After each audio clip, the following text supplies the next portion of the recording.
దేవుడు తన మహాప్రేమను బట్టి పిలిచి ఏర్పరచుకొని రక్షించుకున్న మీ అందరికీ నా హృదయపూర్వక వందనాలు. దేవుడు తన ప్రేమని మనందరి ఎడల కనపరిచాడు. దేవుడు ఎంత గొప్ప ప్రేమను మనందరి ఎడల కనపరిచాడు, చూపించాడు అంటే, దేవుడు తన అద్వితీయ కుమారుని సైతం ఎక్కువగా ఎంచుకోలేదు కానీ మనందరినీ కాపాడటానికి తన అద్వితీయ కుమారుని బలవటానికి తండ్రైన దేవుడు నియమించాడు, బలికి అప్పచెప్పాడు, శిలువకు అప్పచెప్పాడు. దేవుడు మన ఎడల ఎంత ప్రేమను చూపించాడో ఒకసారి ఆలోచించారా? తన అద్వితీయ ఏకైక జనతైక కుమారుని సైతం మనందరి కోసం, మన పాపాల కోసం, మన పాపాల నుంచి విముక్తి చేసి మనల్ని కూడా దేవునితో సమాధాన పరచుకొని తన కుమారునిగా అంగీకరించటం కోసం, తన కుమార్తెలుగా అంగీకరించటం కోసం, తన బిడ్డలుగా స్వీకరించటం కోసం మధ్యవర్తిగా తన అద్వితీయ కుమారుని సైతం నలిపి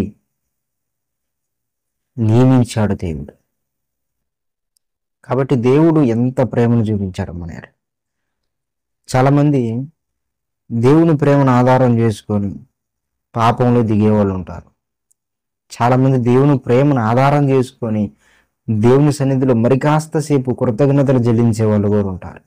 సరే, ఎన్నెన్నో వర్గాలు, ఎన్నెన్నో ఆలోచన చెట్లు, మనుషులందరూ ఒకటి కాదు, మనుషుల ముఖాలన్నీ ఒకటి కాదు, అదేవిధంగా మనుషుల మనసులు కూడా ఒకటి కాదు. ఒక్కొక్కరు ఒక్కొక్క రకంగా ఆలోచించుకుంటూ ఉంటారు. ఒక విషయాన్ని ఒక అతనికి చెప్తే అతను అది ఒక రకంగా తీసుకొని జాగ్రత్త పడతాడు, ఇంకొక రకంగా తీసుకుంటాడు, ఇంకొక అతను ఇంకొక రకంగా. అందరూ ఒకే స్థాయిలో ఆ విషయాన్ని స్వీకరించరు, ఒకే స్థాయిలో దానికి ఉజ్జీవింపబడరు, దాన్ని సీరియస్గా తీసుకోరు. నేనున్నానండి, ఈ మరణం తర్వాత ఒక జీవితం ఉంటుంది, ఈ జీవితమే శాశ్వతం కాదు, ఈ లోక జీవితం అంతా ఒక మాయ, ఎన్నాళ్ళు బ్రతికినా ఒకరోజు ఖచ్చితంగా చచ్చిపోవాలా. అందరూ మనలాంటి వాళ్ళే, పెద్ద పెద్దోళ్ళు, గొప్పోళ్ళు, సినిమా యాక్టర్లు, పాటలు, ఎవరైనా కావచ్చు, యాక్టర్లు, బలవంతులు, అందగారులు, ఎవరైనా, ఉన్నవాళ్ళు, లేనోడు, ఇప్పుడు భేదం లేదు, అందరం మనుషులమే.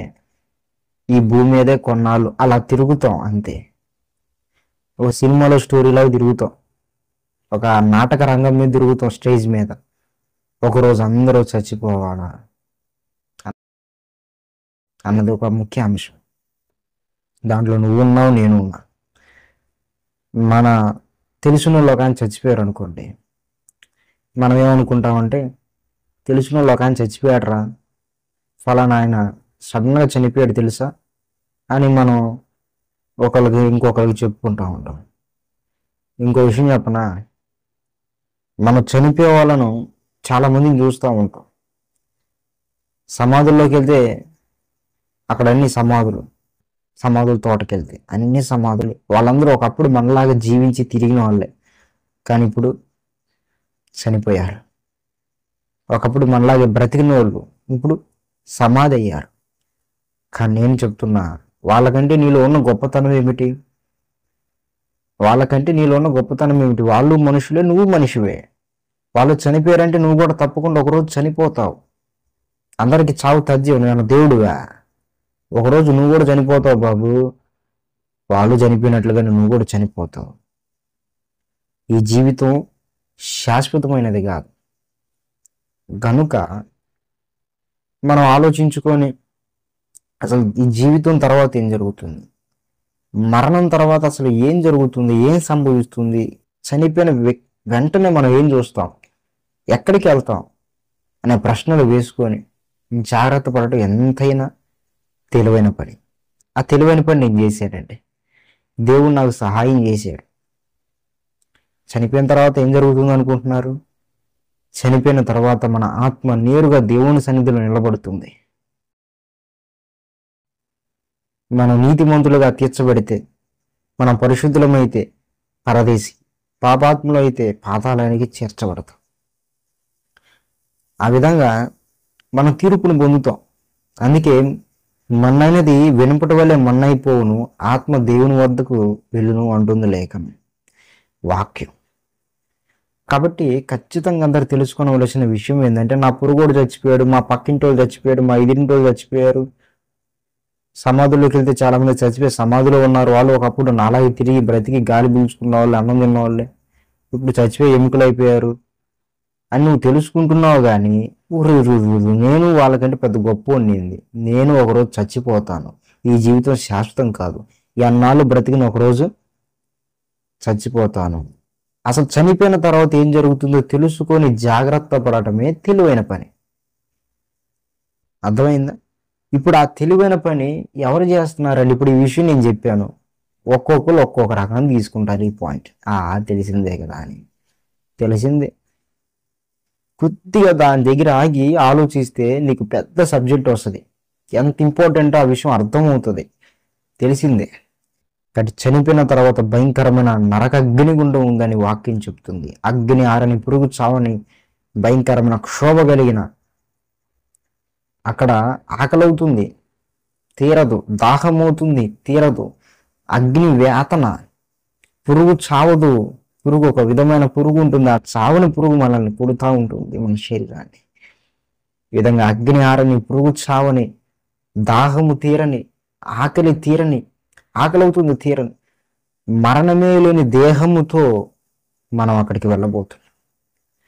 కాబట్టి ఇప్పుడు చెప్పండి, నిత్యత్వం అంతా శాశ్వతంగా ఒక ప్రదేశానికి మనం వెళ్ళబోతున్నాం. ఆ ప్రదేశం పేరే నరకం, లేకపోతే అగ్నిగుండం, లేకపోతే పాతాళం, లేకపోతే ఏమంటారు, గీయన పేర్లు పెట్టుకోండి. ఈ వేదన కలిగిన స్థలం. ప్రతి మనిషి మరణం దాటి తన ప్రయాణాన్ని ఎటు మలుపుకున్నాడు, ఎటు త్రిప్పుకున్నాడు, ఎటు నిర్ణయించుకున్నాడు అంటే నరకంలో పడటానికి. ఎందుకంటే నీతిమంతుడు లేడు, ఒక్కడు కూడా లేడని వాక్యం చెప్తుంది.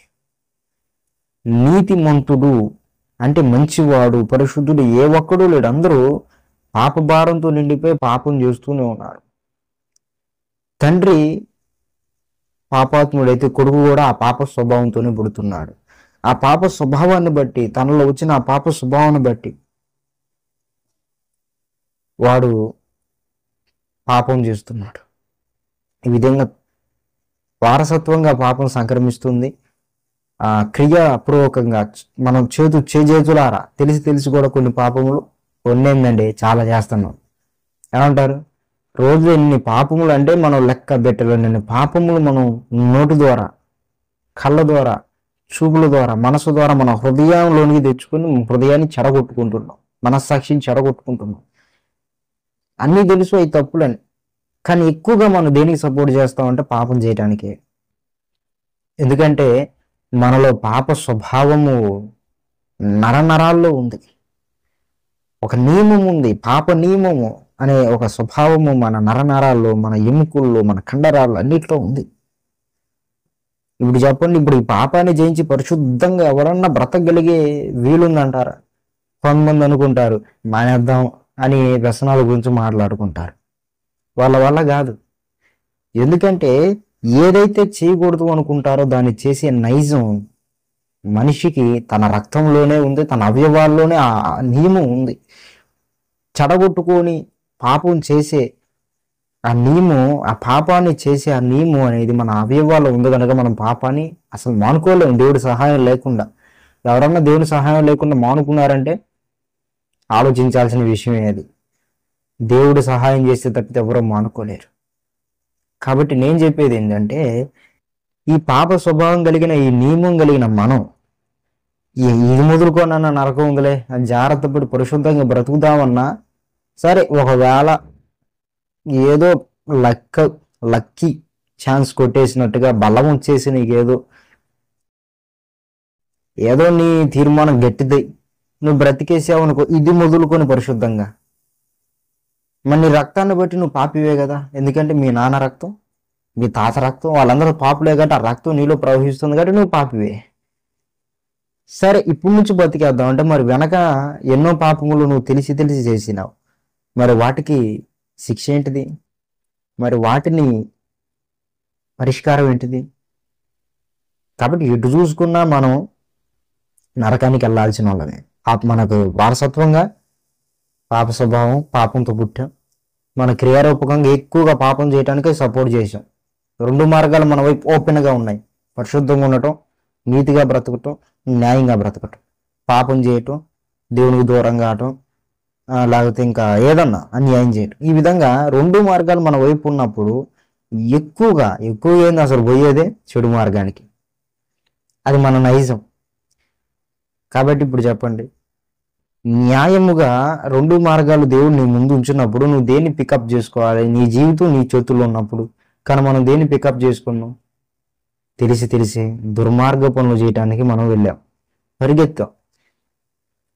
ఇప్పుడు ఈ పాపాన్ని బట్టి నరకం ఉందని అన్ని మత గ్రంథాలు చదువుతున్నాయి. ఈ జీవితం చూడకపోతే అందరిలాగానే ఒక రోజు మనం కూడా ఈ జీవితాన్ని, ఈ శరీరాన్ని విడిచి వేరైపోయి దేవుని ముందు నిలిచి నరకంలో పడిపోయే దాఖలాలు, అవకాశాలు ఎక్కువగా కనపడుతుంది. నరకంలోనే పడతాం, ఏడైపోతాం. మరి ఇప్పుడు ఎట్లా? అందుకే అందరినీ పాపముతో నిండిపోయిన, అందరి పాపములతో నిండిపోయిన, అందరూ పాపాలతో నిండిపోయారు. ఆ పాప నియమాలతో బందీలైపోయిన వాళ్ళందరినీ విడిపించడానికి యేసు ప్రభు అందరి పాపములు తన మీదకి ఎత్తుకొని తాను పాపిగా మారి, తాను శాపగ్రస్తుడుగా మారి, సిలువెక్కిన ప్రతివాడును శాపగ్రస్తుడు అంటుంది లేక. కాబట్టి దేవుడే తన అద్వితీయ కుమారుణ్ణి పాపమునకు ప్రాయశ్చిత్తంగా చేయుటకు ఈ లోకానికి నర శరీరముతో, ఎందుకంటే తన పిల్లలు రక్త మాంసంలో గలవారు గనుక, వాళ్ళు రక్త మాంసంలో గలవారు గనుక దేవుడు కూడా తన అద్వితీయ కుమారునికి రక్త మాంసంలో గల శరీరాన్ని ఇవ్వవలసి వచ్చింది. గనక దేవుడు తన అద్వితీయ కుమారుని ఈ భూమి మీదకి పంపించి పాపానికి ప్రాయశ్చిత్తం చేశాడు. ఇప్పుడు యేసు ప్రభువుని నా రక్షకుడు, ఆయన నా కోసం ప్రాణం పెట్టాడు, నా కోసం రక్తం చిందించాడు, నా పాపం అంతా ఎత్తుకున్నాడు. ఆయనలో ఏ పాపం లేదు. మరి ఏ పాపం లేని వాడు అంత శిక్షను, అన్ని కొరడా దెబ్బలను, అన్ని దెబ్బలను, అంత అవమానాన్ని, అన్ని మేకులు చేతులకు కాళ్ళకు కొట్టబడి, సిలువుకి అలాడదీయబడి, రక్తమంతా కార్చబడి, ఇదంతా ఎందుకు జరిగింది అంటే అది ఆయన చేసిన పాపాలను బట్టి ఆయన శిక్ష పొందలేదు, కానీ లోకమంతయు చేసిన పాపాలను బట్టి ఆయన శిక్ష పొందాడు. కనుక ఎవరైతే యేసు ప్రభు తమ రక్షకుడు, నా కోసం మరణించి తిరిగి లేచాడు అని నమ్మి యేసు ప్రభు నన్ను రక్షించగలడు అని నమ్ముతారు, ఆయన మార్గము సత్యము అని నమ్ముతారు, వెంటనే వాళ్ళ పాపాలన్నీ కడిగి వేయబడతాయి. వాళ్ళ పాపాలన్నీ కొట్టివేయబడతాయి. వాళ్ళ పేరు జీవ గ్రంథంలో రాయబడుతుంది. జీవ గ్రంథం అంటే ఏంటో తెలుసా? ఆ గ్రంథంలో ఎవరి పేరైతే కనబడలేదో వాళ్ళు నరకానికి వెళ్తారు. ఇప్పుడు ఆ గ్రంథంలో పేరున్న వాళ్ళందరూ మోక్షానికి వెళ్తారు, దేవుని దగ్గరికి వెళ్తారు, పరలోకానికి వెళ్తారు. పేరు లేని వాళ్ళు నరకానికి వెళ్తారు. ఇప్పుడు ఎవరైతే యేసు ప్రభుని నమ్ముకుంటారో, ఈ భూమి మీద ఉన్నప్పుడు యేసు ప్రభుని నమ్మి మారు మనసు పొంది, అయ్యో దేవుడు నా కోసం ఇంత త్యాగం చేస్తే ఈ దుర్మార్గ పనులు ఆయన మంచిగా చెడేగా వదిలిపెట్టమంటుంది, మంచి కాదు కదా, చెడేగా వదిలిపెడదాం, నా మేలుగే అని చెప్పేసి అవన్నీ వదిలిపెట్టి